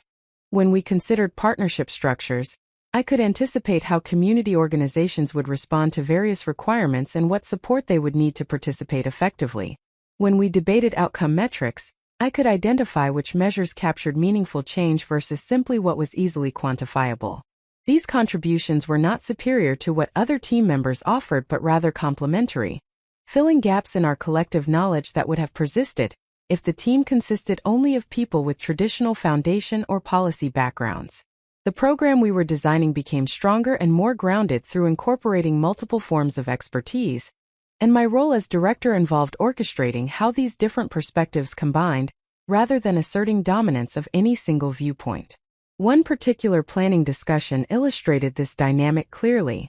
We were debating whether our program should require participating community organizations to implement specific evidence-based intervention models, or whether we should allow flexibility for organizations to adapt approaches to their local contexts. James argued strongly for fidelity to evidence-based models, noting that research demonstrated these approaches produce better outcomes than locally adapted interventions that lacked rigorous evaluation. His position was grounded in extensive literature review and sophisticated understanding of program evaluation methodology. I understood and respected the logic of his argument, but I also knew from direct experience that rigid adherence to prescribed models often failed in practice because it did not account for local variations in resources, populations, and organizational capacity. I shared examples from my own work where evidence-based approaches had to be substantially modified to function in organizations that lacked the staffing, technology, or training that the original model assumed. I explained how insistence on strict fidelity sometimes prevented organizations from participating at all, because they recognized they could not implement approaches as designed and therefore opted out rather than risk failing to meet requirements. The conversation that followed involved the team working through tensions between fidelity and adaptation, between ensuring quality and enabling participation, between maximizing program impact and building organizational capacity. We eventually developed a hybrid approach that identified core components that had to be maintained for interventions to remain evidence-aligned, while allowing flexibility in implementation details that could adapt to local circumstances. This solution emerged from combining James's research expertise with my practical experience, producing a framework that neither of us would have developed working independently. As program design work progressed through August and into early September, I began traveling to potential partner sites in the various states where our initiative would operate. These site visits involved meeting with community organization leaders, touring neighborhoods, and conducting listening sessions with residents who had experienced housing instability. The visits served multiple purposes, including relationship building with potential partners, gathering input to inform program design, and demonstrating the Foundation's commitment to community engagement rather than top-down program imposition. These trips connected me back to the ground-level work I had been doing for years while simultaneously highlighting how my role had shifted. I was no longer providing direct services to individual families, but rather designing systems and deploying resources that could support multiple organizations serving thousands of families. The scale was dramatically different, and the distance from direct impact was greater, but the fundamental purpose remained consistent with what had motivated my career choices from the beginning. During one site visit to a mid-sized city in the Midwest, I met with the director of a housing counseling organization that was potential partner for our initiative. The organization operated out of a church basement with outdated furniture and aging computers, circumstances that were painfully familiar from my own work history. The director, a woman named Carmen who had been doing this work for 15 years, was initially guarded in our conversation, clearly skeptical about what a foundation representative wanted and whether any partnership would actually benefit her organization or simply create additional administrative burden. I recognized her wariness because I had felt it myself in interactions with funders during my nonprofit career. There was often significant power imbalance in these relationships, with foundation staff holding resources that community organizations desperately needed, while having limited understanding of the operational realities those organizations navigated. The dynamic could easily become extractive, with foundations gathering information and claiming community engagement, while ultimately making decisions that serve their institutional interests more than community needs. Understanding this dynamic, I approached the conversation with Carmen differently than she might have expected. Rather than arriving with predetermined ideas about what her organization should do or what outcomes our partnership should produce, I asked genuine questions about her work, her community, and what she believed families facing housing crises actually needed. I listened carefully to her descriptions of the challenges she encountered, the gaps in available resources, and the frustration she experienced with funding structures that prioritize short-term metrics over sustainable capacity building. As our conversation progressed, I shared my own background in direct service work and the similar circumstances I had navigated before transitioning to my current role. I acknowledged the power imbalance inherent in our respective positions and committed to approaching any potential partnership as collaboration rather than top-down program implementation. I explained that our initiative was genuinely designed to support organizations like hers, rather than simply using them as implementation vehicles for foundation priorities. Carmen's demeanor shifted noticeably as she recognized that I understood her world from lived experience rather than abstract study. She began speaking more openly about her organization's capacities and constraints, her aspirations for what they could accomplish with adequate resources, and her concerns about partnership requirements that might compromise their mission or burden their limited staff. The conversation evolved from guarded negotiation to genuine strategic discussion about what effective collaboration might look like, and what outcomes would constitute success from her perspective rather than only from the foundation's. This interaction represented a pattern that repeated across multiple site visits during those early months. My background in direct service work created connection and credibility with community organization leaders that someone with more conventional foundation career trajectory might have struggled to establish. They recognized me as someone who understood their realities rather than as outside expert arriving with solutions to problems I had never personally encountered. This recognition opened conversations that were more honest and productive than typical foundation community interactions, creating foundation for partnerships that could be genuinely collaborative rather than nominally so. The program design that emerged from these months of research, team collaboration, and community engagement reflected the multiple forms of expertise we had drawn upon. We developed an initiative that would provide substantial multi-year funding to community organizations implementing housing stability interventions while also offering technical assistance, peer learning opportunities, and evaluation support. The program would maintain core quality standards while allowing flexibility for organizations to adapt approaches to their local contexts. It would measure success through both quantitative outcomes like housing retention rates and qualitative indicators like organizational capacity building and resident leadership development. The design process culminated in a comprehensive proposal that went to the Foundation's Board of Directors for final approval in late September. The proposal document was over 100 pages including program description, budget justification, evaluation framework, and implementation timeline. It represented months of intensive work by the entire team, synthesizing research evidence, community input, and strategic thinking about how foundation resources could catalyze systemic change in how communities prevented and responded to housing instability. Presenting this proposal to the board was my first major test as program director. The board members were accomplished individuals from various sectors including business, academia, and public service. They were sophisticated consumers of strategic proposals and would evaluate our initiative against high standards for rigor, feasibility, and potential impact. The presentation required that I communicate complex programmatic details clearly and concisely, while also articulating compelling vision for why this work mattered and how it connected to the Foundation's broader mission. I prepared extensively for this presentation, rehearsing my remarks, anticipating questions, and developing supplementary materials that would help board members understand both the program's operational details and its strategic significance. The night before the board meeting, I felt anxiety that was different from nervousness I had experienced in previous professional contexts. This was not fear of personal failure but rather awareness that multiple organizations and communities were counting on this program's approval, that the work we had designed would not proceed if I could not convince board members to authorize the substantial investment it required. The actual presentation proceeded smoothly through the program overview and design elements. Board members asked clarifying questions about budget allocations, partnership structures, and evaluation methodologies. These questions were substantive but not hostile, reflecting genuine engagement with the proposal rather than skepticism about its fundamental premise. I answered with confidence that came from thorough preparation and genuine expertise about both the program content and the field it addressed. The discussion became more pointed when one board member, a businessman who had built a successful career in real estate development, questioned whether our proposed funding levels were necessary or whether we were being insufficiently demanding about organizational efficiency and cost-effectiveness. He suggested that some community organizations might simply be poorly managed, and that providing them with substantial funding might reward inefficiency rather than catalyze improved performance. This critique reflected common misunderstandings about nonprofit operations that I had encountered repeatedly throughout my career.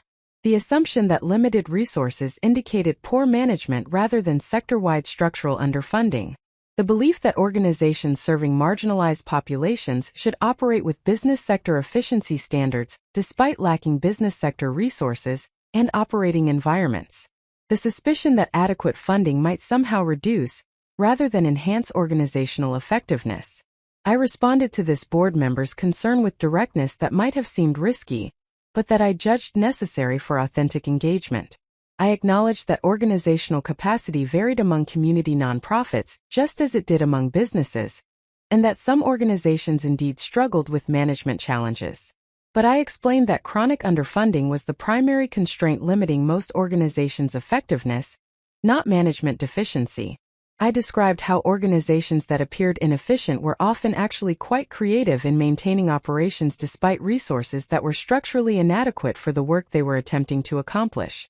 I shared specific examples from my own experience working in severely underfunded organizations, illustrating how limited resources created operational challenges that looked like management problems, but were actually resource problems. I explained how providing adequate funding would not reward inefficiency, but rather remove constraints that prevented organizations from operating as effectively as their missions demanded and their communities deserved.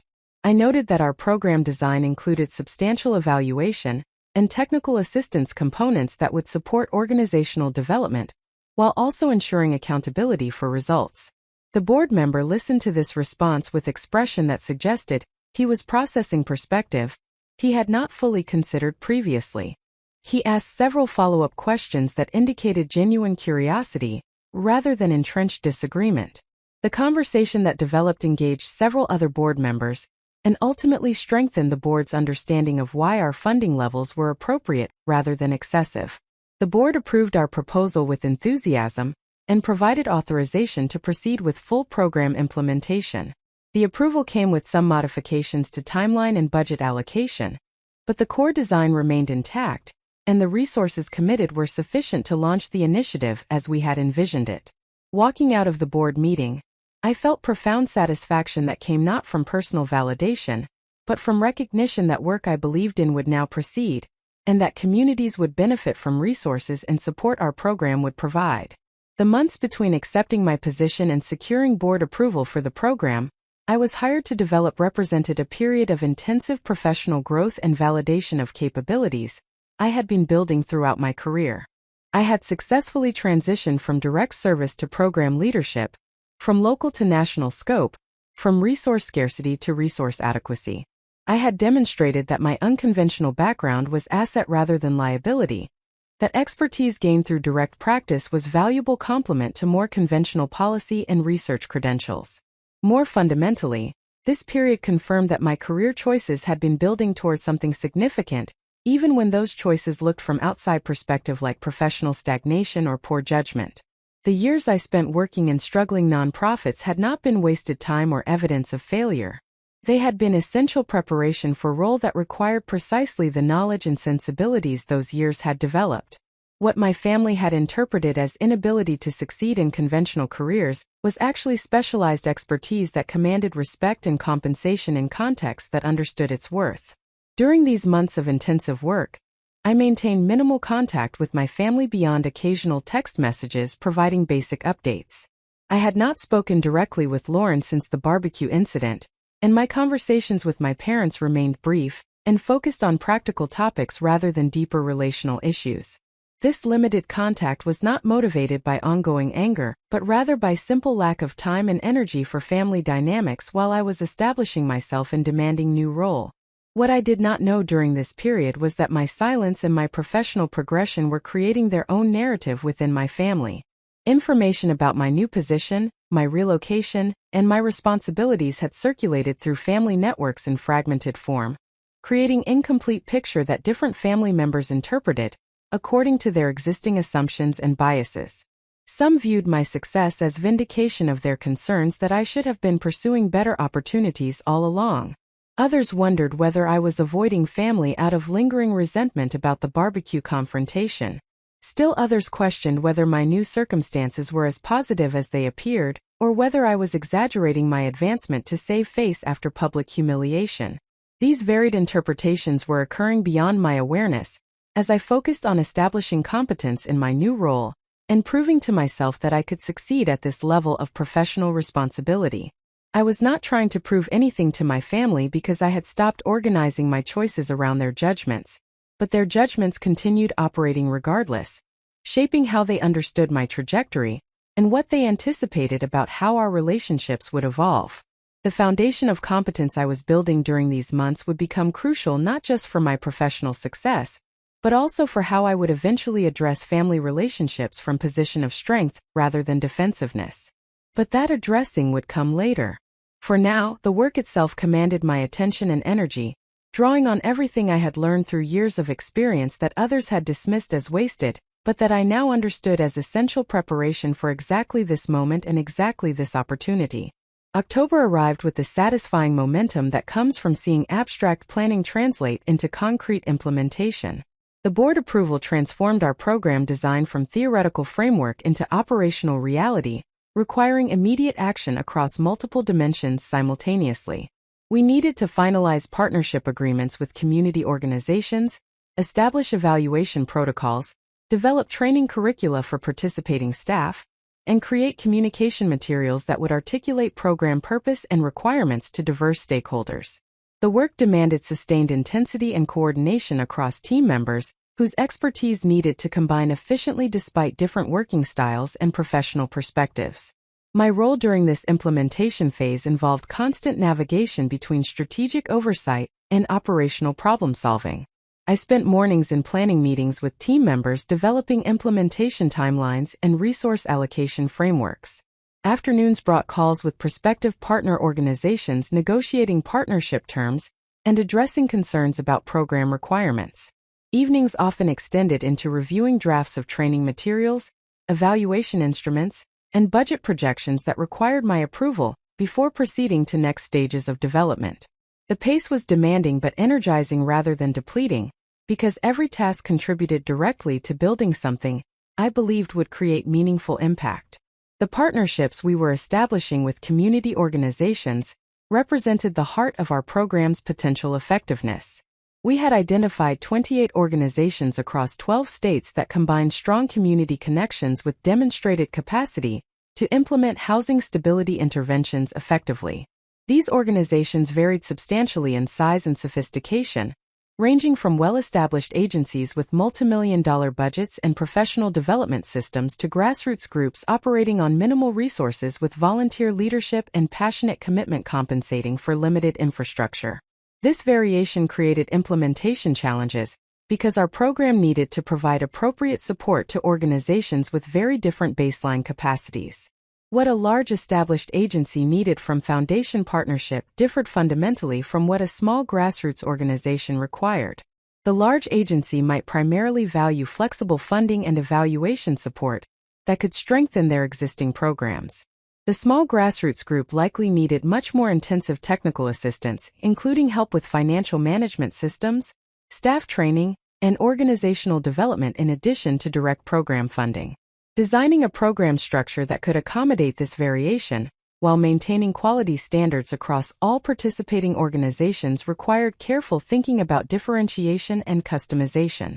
We developed a tiered approach where core program requirements applied universally, but additional support was calibrated to organizational capacity and development needs.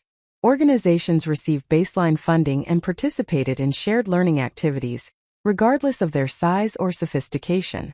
But organizations with less developed infrastructure also received intensive technical assistance and capacity-building support that more established agencies did not require. This tiered approach reflected lessons I had learned through direct experience about how foundations could support, rather than burden community organizations. Many foundation programs imposed uniform requirements that worked well for sophisticated organizations, but created unsustainable compliance burdens for smaller groups with limited administrative capacity. These uniform requirements often had unintended consequence of excluding precisely the grassroots organizations with deepest community connections and most innovative approaches, because those organizations could not manage foundation reporting and evaluation demands, while also delivering direct services. Our program aimed to avoid this pattern by recognizing that equity sometimes required differentiation, rather than uniform treatment. Providing identical support to organizations with vastly different baseline capacities would perpetuate rather than address existing disparities in organizational development. True equity meant meeting organizations where they were, and providing what they specifically needed to participate effectively and grow sustainably. Implementing this philosophy required substantially more work than a uniform program design would have demanded. We needed to conduct individual capacity assessments with each partner organization, develop customized technical assistance plans, and create flexible evaluation frameworks that could capture progress appropriately for organizations at different developmental stages. But this additional work was investment in program effectiveness and equity, ensuring that we built authentic partnerships, rather than simply imposing requirements that served foundation priorities more than community needs. During October and November, I traveled extensively to partner sites for meetings that established relationships and clarified expectations before formal program launch. These visits involved intensive conversations with executive directors, program managers, and frontline staff about intervention approaches, evaluation requirements, and support needs. The conversations often revealed tensions between program fidelity and adaptation, between accountability and flexibility, between maintaining quality standards and building organizational capacity. One particularly instructive visit occurred in a small city in the Mountain West, where we were partnering with an organization led by a woman named Rosa, who had founded the group 15 years earlier after personally experiencing housing displacement. Rosa's organization operated with impressive efficiency despite minimal resources, providing housing counseling, emergency financial assistance, and tenant advocacy to hundreds of families annually. The organization had strong community trust and demonstrated track record of helping families avoid eviction and maintain housing stability. However, Rosa's organization lacked formal evaluation systems beyond basic service statistics. They tracked how many families they served and what types of assistance they provided, but they did not systematically measure housing outcomes or conduct follow-up to assess whether their interventions produced sustained stability. This absence of robust evaluation was not because Rosa did not value accountability or impact measurement. It was because her small staff was fully occupied with direct service delivery, and evaluation capacity required expertise and time that the organization simply did not possess. Our conversation about evaluation requirements initially created tension, because Rosa worried that foundation expectations would divert staff time from direct services to data collection and reporting. She expressed concern that evaluation burden might actually reduce their capacity to serve families effectively, creating perverse outcome where foundation funding decreased rather than increased organizational impact. Her concern was entirely legitimate, because I had witnessed this dynamic repeatedly during my nonprofit career, when funders imposed evaluation requirements without providing adequate resources or support for organizations to meet them. I addressed Rosa's concern by explaining that our program recognized evaluation as partnership responsibility rather than compliance burden. We would provide dedicated evaluation support, including training for her staff, technical assistance in developing data systems, and access to evaluation consultants who could help design measurement approaches that integrated into service delivery rather than creating separate administrative tasks. The goal was building organizational evaluation capacity that would serve Rosa's own learning and improvement purposes, rather than simply satisfying foundation reporting requirements.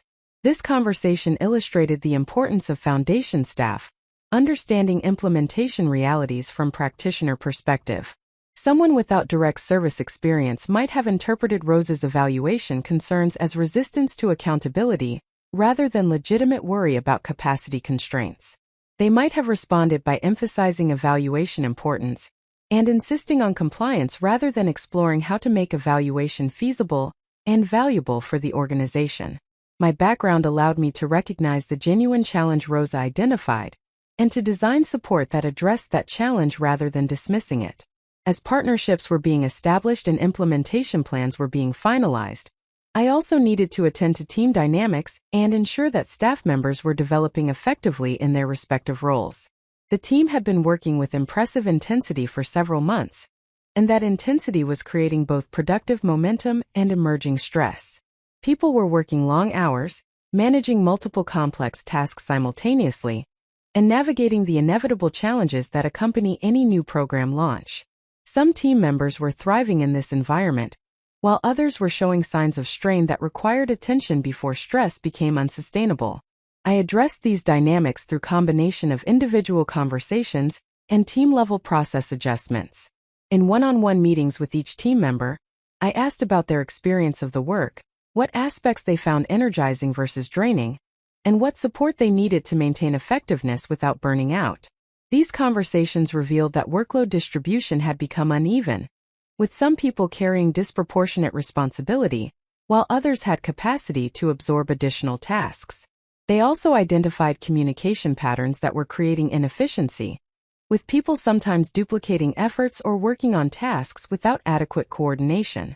Based on these conversations, we restructured certain responsibilities and implemented more systematic coordination processes. We established weekly check-in meetings where team members shared updates on their work and identified where they needed support or collaboration from others. We created shared project management systems that made everyone's tasks and timelines visible, reducing confusion about who was responsible for what and preventing tasks from falling through coordination gaps. We also instituted explicit norms about evening and weekend work, clarifying that while occasional extended hours were necessary during intense periods, consistent overwork was not sustainable or expected. These team management activities were new territory for me professionally. In my previous roles, I had supervised small numbers of direct reports who primarily needed task guidance and support rather than sophisticated team coordination and culture development. Leading a larger team with diverse expertise required different leadership capabilities, including strategic delegation, conflict navigation, and proactive attention to group dynamics that affected collective performance. I was learning these capabilities in real time, sometimes through trial and error, drawing on leadership literature but also developing instincts through direct experience of what worked and what created problems. The program launch was scheduled for early January, which meant that November and December involved final preparations across all dimensions simultaneously. We finalized partnership agreements and processed the initial funding disbursements that would allow partner organizations to begin hiring staff and developing program infrastructure. We completed training curriculum development and scheduled multi-day convenings where partner organization staff would receive intensive preparation before beginning service delivery. We refined evaluation protocols and established data collection systems that partners would use to track client engagement and housing outcomes. We developed communication materials including program website, informational brochures, and social media presence that would build awareness among potential clients and other stakeholders. This preparation work required meticulous attention to detail, while maintaining focus on larger program goals and values. Every evaluation question needed to produce useful information without creating unnecessary burden. Every training module needed to build necessary competencies without overwhelming participants. Every communication message needed to accurately represent program purpose and approach without overpromising outcomes or misrepresenting community partnership philosophy. The work was simultaneously technical and philosophical, requiring both operational precision and consistent alignment with core principles about how foundation resources should support, rather than direct community-based work. During this intensive preparation period, I maintained minimal contact with my family beyond occasional brief exchanges. My parents sent occasional messages asking how work was progressing, and I provided general updates indicating that the program launch was approaching and that preparation was demanding but progressing well. These exchanges were cordial but superficial, maintaining connection without engaging substantively about either my work or our family relationships. I had neither time nor emotional energy for deeper family conversations while managing the complexity of program launch, and my family seemed to accept this limited engagement without pushing for more extensive communication. What I did not recognize during this period was that my professional absorption and limited family contact were being interpreted within my family as evidence that I had moved beyond them, that my new position and circumstances had made me too important or too busy for family relationships. Some relatives apparently discussed whether my transformation from struggling nonprofit worker to foundation director had changed my personality or values, whether success had made me arrogant or disconnected from my roots. These discussions occurred without my knowledge, shaping family narratives about my trajectory in ways I would only discover later when their accumulated assumptions surfaced in direct confrontations. The first formal training convening for partner organization staff occurred in early December at a conference center located midway between our various partner sites. We brought together approximately 75 people representing the 28 organizations for 3 intensive days of training, relationship building, and program orientation. The convening represented significant investment of both financial resources and human effort, but it was essential foundation for building shared understanding and collaborative culture across organizations that would be implementing common program model while adapting to their diverse local contexts. I opened the convening with remarks that attempted to set appropriate tone for partnership rather than hierarchical relationship between foundation and community organizations. I acknowledged explicitly the power dynamics inherent in foundation grantee relationships and committed to approaching our work together as genuine collaboration, rather than as funding relationship where foundation dictated terms and organizations complied. I described my own background in under-resourced community organizations and expressed my commitment to ensuring that foundation resources served community priorities, rather than imposing external agendas disguised as partnership. These opening remarks were intended to establish credibility and trust, but I was uncertain how they would be received. Foundation staff often claimed commitment to partnership and community voice, while their actions revealed more conventional hierarchical patterns. Community organization staff had learned to be appropriately skeptical of foundation rhetoric about collaboration, recognizing that words about partnership often preceded relationships that felt more extractive than collaborative. My challenge was demonstrating through sustained action that our program would operate according to the values I articulated, rather than defaulting to conventional foundation patterns despite good intentions. The training content over the following days addressed both technical and relational dimensions of program implementation. We provided detailed instruction on evidence-based intervention approaches that research demonstrated were effective in preventing housing displacement and promoting housing stability. We trained participants on evaluation protocols and data systems they would use to track client progress and program outcomes. We facilitated discussions about common implementation challenges and problem-solving strategies that organizations could employ when encountering barriers or complications. Equally important were sessions focused on peer learning and relationship building across partner organizations. We structured activities that allowed staff from different organizations to share their expertise, discuss their local contexts, and learn from each other's experiences and innovations. These peer learning opportunities were designed to build a community of practice among organizations that might otherwise operate in isolation, creating networks through which knowledge and support could flow horizontally, rather than only vertically between foundation and individual grantees. The convening energy was remarkable to observe and participate in. The room contained practitioners who had dedicated their careers to preventing housing displacement despite working in challenging conditions with inadequate resources and limited recognition. Many had been doing this work for years or decades, sustaining commitment through personal conviction when external support was minimal, bringing them together in space where their expertise was valued, their challenges were understood, and substantial resources were being invested in their success created palpable sense of validation and possibility. During a lunch conversation on the second day, I sat with a group of frontline housing counselors from different organizations who were comparing notes about their work. They discussed difficult cases they had encountered, strategies they had developed for helping families navigate complex assistance programs, and frustrations they experienced with systems that created barriers rather than providing support. Their conversation reflected deep knowledge gained through direct practice, knowledge that was often invisible to policymakers and researchers who studied housing instability from distance, rather than engaging with it through daily work with affected families. Listening to these practitioners, I felt profound respect for their expertise and their commitment, and I felt grateful that our program was designed to support, rather than supplant their knowledge. Too many foundation initiatives impose solutions developed by people far removed from direct practice, treating community practitioners as implementation vehicles, rather than as experts whose knowledge should inform program design. Our approach recognized that the people in this room possessed essential expertise that foundation staff lacked, and that program effectiveness would depend on our capacity to learn from and support their work, rather than directing it according to external frameworks, however well-intentioned.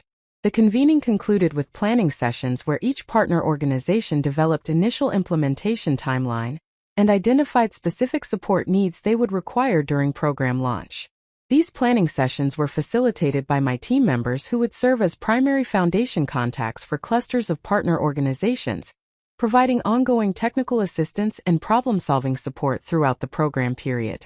The relationships being established during these planning conversations would form foundation for the trust and communication that would allow challenges to be addressed proactively rather than becoming crises that threatened program success. As participants departed on the final afternoon, many stopped to thank me personally for the convening and for the program we were launching. Several people expressed that they had never experienced foundation partnership that felt genuinely collaborative rather than hierarchical, that treated them as experts rather than as service providers implementing external priorities. These expressions of appreciation were gratifying, but also carried responsibility, creating obligation to ensure that our program operations matched the values and commitments I had articulated, rather than defaulting to conventional patterns despite good intentions. Returning to my office after the convening, I felt simultaneously energized and sobered by the responsibility we had assumed. We had made commitments to 28 organizations and the thousands of families they would serve through our program. These commitments represented not just financial obligations but moral ones, requirements that we operate with integrity and genuine partnership, rather than reproducing patterns that had damaged foundation community relationships in other contexts. The pressure was substantial, but it was productive pressure, the kind that comes from doing work that genuinely matters and that could produce meaningful impact if executed well. December brought final preparations for January program launch, including processing of initial grant payments, completion of evaluation system setup, and coordination of technical assistance arrangements. The work was detailed and demanding, but it was moving toward clear milestone of formal program commencement, when partner organizations would begin enrolling families and delivering interventions designed to prevent housing displacement. Everything we had been building since my arrival at the foundation was approaching the moment when abstract design would become concrete practice affecting real people's housing security and well-being. As the year approached its conclusion, I reflected on how dramatically my circumstances and my self-understanding had shifted since the June barbecue where Lauren had called me a broke loser who did not belong. 6 months had transformed not just my professional situation, but my fundamental relationship to family judgment and external validation. I had moved from defensive justification of my choices to confident implementation of vision that drew precisely on the expertise my family had dismissed as wasted effort. I had stopped seeking approval from people whose frameworks could not accommodate what I valued, and I had found professional community that recognized and respected the contributions I could make. The broke loser who had walked away from that backyard gathering was directing a multimillion-dollar initiative that would serve thousands of families across multiple states. The expertise gained through years in struggling nonprofits was informing program design that could influence how communities prevented and responded to housing instability. The values that had seemed impractical were shaping foundation work that combined adequate resources with genuine respect for community knowledge and priorities. Everything that had appeared to be professional stagnation or poor judgment had been preparation for exactly this work and exactly this moment of expanded impact and influence. But this transformation was not primarily about external circumstances or professional advancement. It was about internal shift in my relationship to judgment and validation, about learning to trust my own assessment of what mattered rather than organizing my life around others' approval or criticism. The professional success was satisfying, but the more fundamental achievement was psychological and relational. the development of capacity to remain grounded in my values, regardless of whether others recognized or validated those values. That capacity would prove essential not just for my professional effectiveness, but for how I would eventually navigate the family relationships that remained unresolved, despite my geographic distance and professional transformation. Up next, you've got 2 more standout stories right on your screen. If this one hit the mark, you won't want to pass these up. Just click and check them out. And don't forget to subscribe and turn on the notification bell so you don't miss any upload from us.